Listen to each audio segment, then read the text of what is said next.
আর আপদে আর সম্বিপদে যারে হাতে পাই, আর আপদে আর সম্বিপদে যারে হাতে পাই। ইবা কক্সবাজারের 3 আসনের এমপি কাজল ভাই, আর আবার তারে চাই, আর কাজল বাইরে চাই।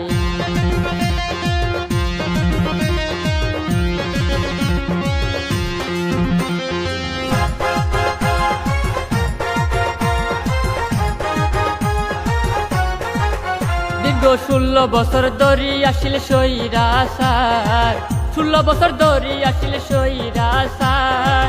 দলর মাইসের খবর কিও নগরে পুষার। দীর্ঘ 16 বছর ধরি আসিল সৈরাচার, 16 বছর ধরি আসিল সৈরাচার। দলর মানুষের খবর কিও নগরে পুষার। তবে কাজল বাইয়ে খবর লইয়ে কর্মীর হাতে যায়, কাজল বাইয়ে খবর লইয়ে কর্মীর হাতে যায়।